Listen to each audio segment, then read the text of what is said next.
बंधु माने भगवान भोलानाथंकर कृपारू एही राखी पूर्णिमा ठारू आरंभ करी एही 6टी निर्दिष्ट राशिर व्यक्तिंक घरे धनर वर्षा हेबाकु जाउछि। सूर्य एवं शुक्रंक सह जड़ित प्रमुख ग्रह परिवर्तन, महान समृद्धि, उच्च पदवी चाकिरी, हठात धन लाभ, संतान लाभर आनंद एवं घर एवं भूमि प्राप्ति आनिब। तेबे आसंतु जानिबा एही चंद्र ग्रहण ठारू केउ 6टी राशि एवं भाग्य केउमानक पई खोलिबा पई जाउछि। एही व्यक्ति मानक पई एक सुवर्ण सुजोग अपेक्षा करिछि। से माने जहा इच्छा करिवे ताहा से मानक पाखकु आसुछि। सूर्य एवं शुक्रंकर एही प्रमुख गोचर एही राशि मानक पई एक राजयोग सृष्टि करुछि। समस्त ग्रह निर्दिष्ट समय गोटे राशि अन्य राशि को गति करती। एही ग्रह गति एवं भगवान महादेवंकर कृपा जोगु एही राखी पूर्णिमा ठारू आरंभ करी एही 5टी राशिर व्यक्ति विशेष मानक जीवन रे संपूर्ण परिवर्तन आसीब। ग्रह प्रभाव समस्त 12टी राशि को प्रभावित करुथिबा बेले भगवान महादेवंकर कृपा एही निर्दिष्ट 6टी राशिर जीवन रे हठात सकारात्मक परिवर्तन आनिब। वर्तमान शनि पछकु गति करुथुबा एवं सूर्य एवं शुक्रंकर परिवर्तनशील राशि सहित आसंतु जानिबा केउ राशि सूर्य शुक्र एवं शनिकर अपार आशीर्वाद पाइबे। तो बंधु माने जदि आपण प्रकृत रे ईश्वरंकर सच्चा भक्त अटंती एवं ईश्वरंको भक्ति करंती तेबे दया करी वीडियोटी को लाइक करंतु एवं कमेंट बॉक्स रे ओम नमः शिवाय जय श्री जगन्नाथ निश्चय लिखंतु। बंधु माने एही पवित्र राखी पूर्णिमा ठारू आरंभ करी एही राशि गुड़िक अत्यंत शुभ फल पाइबे। से माने निज क्यारियर रे बड़ सफलता हासिल करिवे एवं निजर कठिन परिश्रमर उचित पुरस्कार पाइबे। क्यारियर रे सफलता सहित परिवार रे हस खुशीर माहौल मध्य लागि रहिबो। संपर्क रे उन्नति आसीबो एवं कर्म क्षेत्र रे शुभ फलाफल मिलिबो। हठात आर्थिक लाभ पाइबार मध्य प्रबल संभावना अछि एवं जमी अधिग्रहण मध्य नूतन उद्यम एवं प्रकल्प आरंभ हेबो। एही समय नूतन जमी भूमि किंबा संपत्ति किणिबार संभावना सृष्टि हेबो, जहाँ आपणकर आर्थिक स्थिति को मजबूत करिबो एवं आय पाई नूतन रास्ता खोली देब। आपण आपणक क्यारियर रे प्रगति देखिबे एवं छात्र माने सेमानकर शिक्षा क्षेत्र रे उन्नति देखिबे। एही राखी पूर्णिमा ठारू आरंभ करी एही राशिर व्यक्ति विशेष मानक जीवन रे समस्त समस्यार अंत हेब। आपण अनावश्यक खर्चरू मुक्ति पाइबे एवं आय रे वृद्धि देखिबे। धन एवं संपत्ति रे वृद्धि सहित आपण छोट निवेशरू बड़ लाभ पाई पारिबे। आपण पैतृक संपत्ति लाभ पाइबे एवं समस्त विवादर समाधान हेब। दंपति माने संतान सुख प्राप्ति करिवे। एही राशिर व्यक्ति माने प्रभु शनि देवंकर तो प्रथम भाग्यवान राशि हेउछि मेष राशि। एही चंद्र ग्रहण परे मेष राशिर व्यक्ति विशेष माननको धन सुख समृद्धि एवं ऐश्वर्य प्राप्ति हेब। आपणकर व्यवसाय बहुत दिन धरि क्षति रे चलीथिला किंतु एबे आपण एथिरु लाभ पाइबाको जाउछंती।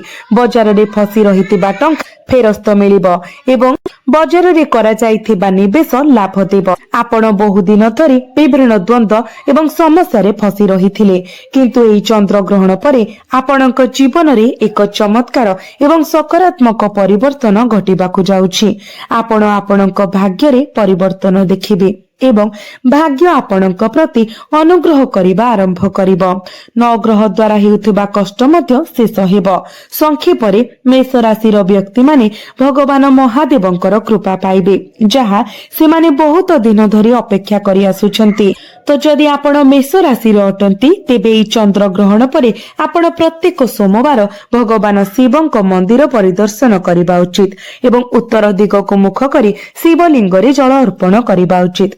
जदि प्रत्येक सोमवार दिन आपण एभली करंती तेबे भाग्य सारा वर्ष आपणक प्रति अनुग्रह करिबो। एबे आसंतु जानिबा द्वितीय भाग्यवान राशि विषय जहांकर जीवन संपूर्ण परिवर्तन हेबाकु जाउछि। तो ताहा हेउछि कन्या राशि। जदि आपण कन्या राशि अटंती एवं कौनसी आईनगत विवाद रे जड़ित अछंती तेबे एही चंद्र ग्रहण परे आपण सेतिरे विजय हासिल करिवे। विदेश यात्रार मध्य दृढ़ संकेत अछि। जदि आपण विदेश रे पाठ पढ़िबार स्वप्न देखुछंती तेबे सेही स्वप्न साकार हेबो। आपण शत्रु उपरे विजय लाभ करिवे। शत्रु माने आपणक सम्मुखरे मुंड नुआइबे एवं आपणकर शत्रु माने आपणकर बंधु होइजिबे।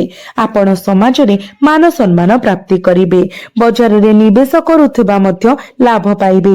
बहु दिन धरि आपण दुर्भाग्य द्वारा कष्ट पाउछंती किंतु एई चंद्र ग्रहण परे सेई दुर्भाग्य संपूर्ण भाबरे लोप पाइबो। भगवान महादेवଙ୍କ कृपा द्वारा आपणकर भाग्य मजबूत हेबो। एक एवं नवग्रह आपणଙ୍କ प्रति अनुग्रह करिबा आरंभ करिवे।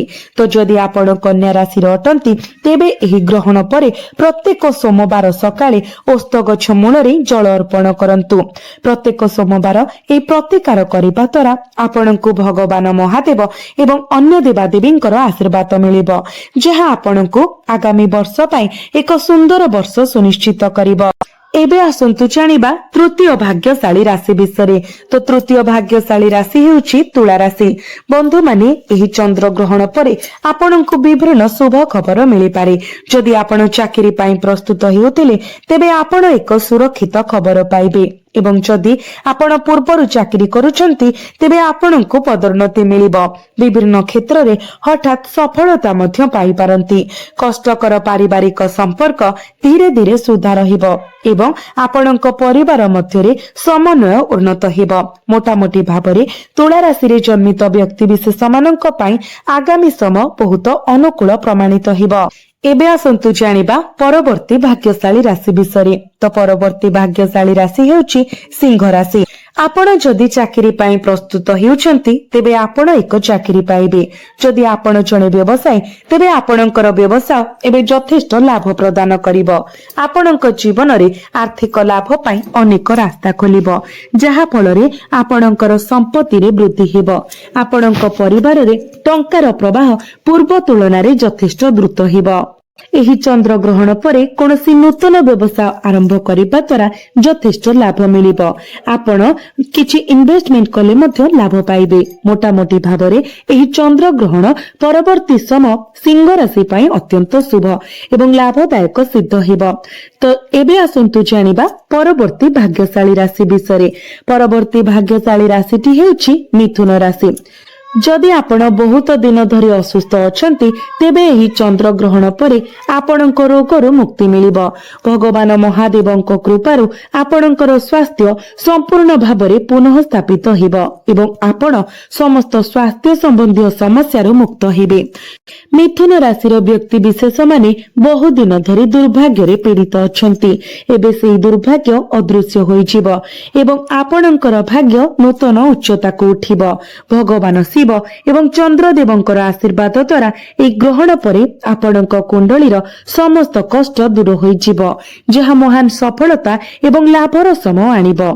एबे आसंतु जानिबा परवर्ती भाग्यशाली राशि विषय। तो परवर्ती राशिटी हेउछि धनु राशि। एई चंद्र ग्रहण परे आपणक पई विदेश यात्रार परिस्थिति अनुकूल हेउछि। आपण राजनैतिक लाभ पाइबे। जदि आपण राजनैतिक क्षेत्र रे कोनोसी काम आरंभ करंती तेबे सफलता सुनिश्चित। आपणक पई संपत्ति एवं जानवाहन क्रय करिवार सुजोग मध्य सृष्टि हेउछि। जो धनु राशि व्यक्ति विशेष माने बाजार रे लाभ न देखि निवेश करुछंती से माने पाइबे जे सेमानकर निवेश एबे यथेष्ट लाभ प्रदान करुछि। बाजार रे फसी रहितिबा जे कोनोसी टंका मध्य फेरी पाइबे। बंधु माने यह एक आंशिक चंद्र ग्रहण हेबो, जदियो यह भारत रे दृश्यमान हेबो नाही। यह विश्वर अनेक स्थान रे दृश्यमान हेबो।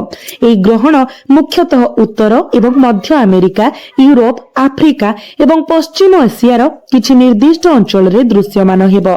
जेहेतु एही ग्रहण भारत रे दृश्यमान हेबो नाही तेणु मानक धार्मिक विश्वास अनुसार सूतक सम सह जड़ित रीतिगत अशुद्धता पालनर सम एठारे प्रযোज्य नुहे बोली विवेचना करा जाए। बंधु माने जदि आपण एई चंद्र ग्रहण दिन भगवान भोला शंकरंकर कृपा एवं आशीर्वाद पाइबाकू चाहती तो एई पूर्णिमार पूर्ण लाभ पाइबाकू चाहती तेबे केवल भगवान भोलानाथक मंदिर को जातु एवं शिवलिंग उपरे गंगा जल अर्पण करंतु।